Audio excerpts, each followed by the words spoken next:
Hello বন্ধুরা, প্রথমে তোমরা ভিডিওটি দেখো, তারপরে কিছু কমেন্ট তোমাদের পড়ে শোনাবো। আর ভিডিওটি কেমন হয়েছে অবশ্যই কমেন্ট করে জানিও। হচ্ছে পেটে কি ব্যথা। এই জন্য বলি বৌমা, তুমি একটু সিঁদুর পরো আমার সন্তানের কল্যাণের জন্য। আজকে তুমি যদি সিঁদুর করতে, আমার বাবুটার পেট খারাপ হতো না। 8,500 টাকা ইলেকট্রিক বিল এসছে। তোর বউ যতদিন না ঠিক করে সিঁদুর পরবে, ততদিন আমাদের সংসারে শোকের ছায়া থাকবে। বললাম তো, আরো বেশি করে পড়তে হবে।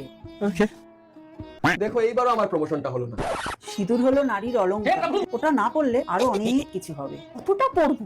আরো পড়ো। আচ্ছা, আরো পড়তে হবে।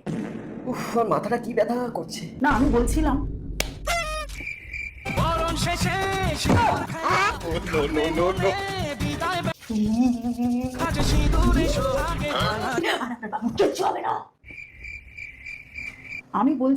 এই নে বাবু স্যারিডম। মাঝে মাঝে আমি লজিক দিয়েও কথা বলি। পেট খারাপের সাথে সিঁদুর পরার কি লজিক ভাই? শেষে দাদার মুখটা সেই ছিল, হাসতে হাসতে পেট ব্যথা হয়ে গেছে। লে, আরো বেশি করে সিঁদুর দাও।